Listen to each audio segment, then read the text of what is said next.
नमस्कार। आज हम बात करने वाले हैं भारतीय संविधान के उस हिस्से की जो सीधे तौर पर हम सबकी जिंदगी को आकार देता है। जी हाँ, हम बात कर रहे हैं अनुच्छेद 19 के तहत मिलने वाली 6 मौलिक स्वतंत्रताओं की। तो चलिए आज के इस विश्लेषण में इन अधिकारों को जरा और करीब से समझते हैं।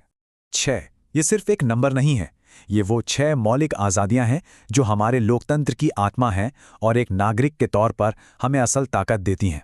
पर सवाल यह है कि ये आखिर हैं क्या?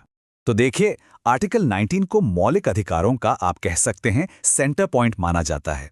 ये आज़ादी के संवैधानिक आदर्श को मजबूती देता है।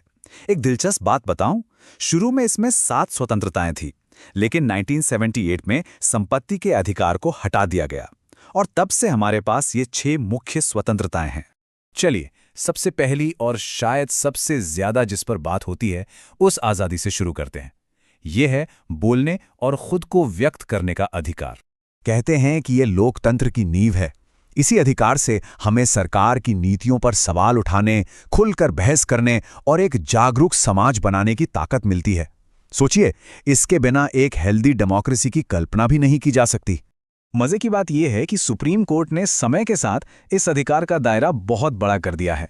इसमें प्रेस की आज़ादी से लेकर चुप रहने का अधिकार तक शामिल है। और आज के डिजिटल दौर में तो साल 2020 के अनुराधा भसीन केस के बाद इंटरनेट तक पहुंच को भी इसी अधिकार का एक हिस्सा माना गया है।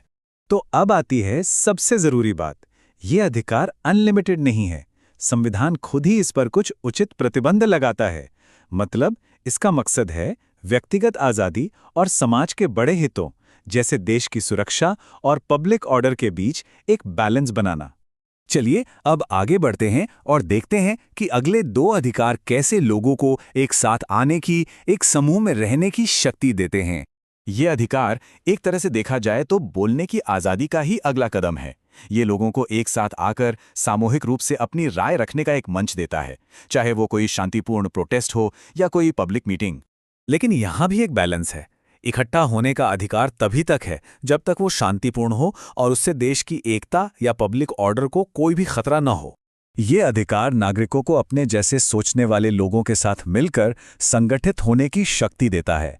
फिर चाहे वो मजदूरों के हक के लिए लड़ने वाली कोई ट्रेड यूनियन हो, कोई पॉलिटिकल पार्टी हो या कोई NGO, ये कलेक्टिव एक्शन का बेस है। इस अधिकार पर भी लगभग वही सीमाएं लागू होती हैं।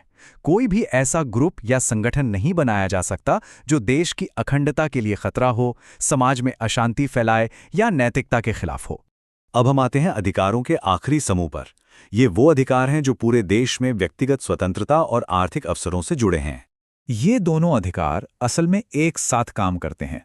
ये भारत के किसी भी नागरिक को देश के किसी भी कोने में घूमने, रहने और बसने की पूरी आज़ादी देते हैं। इससे हमारे बीच की जो आंतरिक बाधाएं हैं वो टूटती हैं और राष्ट्रीय एकता की भावना मजबूत होती है।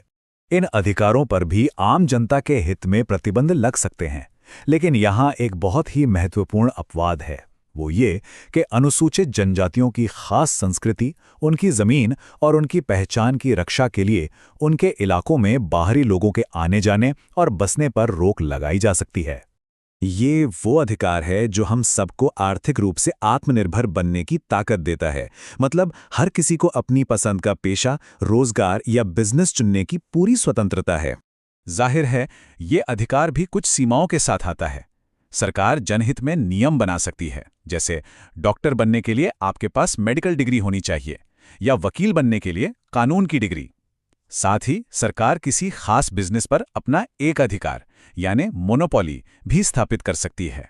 तो अब तक हमने देखा कि हर अधिकार के साथ कुछ ना कुछ प्रतिबंध जुड़े हैं, लेकिन सबसे बड़ा सवाल ये उठता है कि अधिकार और प्रतिबंध के बीच इस नाजुक से बैलेंस को असल में बनाया कैसे जाता है।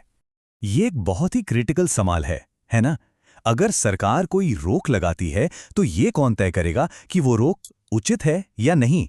इसका जवाब है हमारी न्यायपालिका, और वो इसके लिए कुछ खास कानूनी टेस्ट का इस्तेमाल करती है। अदालतें मोटे तौर पर 2 तरह के टेस्ट इस्तेमाल करती हैं। पहला है युक्तियुक्तता का परीक्षण या टेस्ट ऑफ रीजनेबिलिटी, जो ये देखता है कि प्रतिबंध मनमाना तो नहीं है।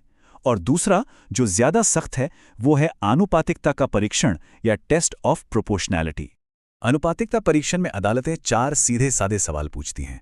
पहला, क्या सरकार का मकसद सही है? दूसरा, क्या जो कदम उठाया गया है वो उस मकसद को पूरा करने के लिए ठीक है? तीसरा, क्या इससे कम सख्त कोई और तरीका हो सकता था? और आखिर में, क्या समाज को होने वाला फायदा व्यक्ति के अधिकार को हुए नुकसान से ज्यादा है? ये टेस्ट, जो पुट्टस्वामी जैसे ऐतिहासिक मामलों में इस्तेमाल हुआ, एक बहुत ही शानदार संतुलन बनाता है।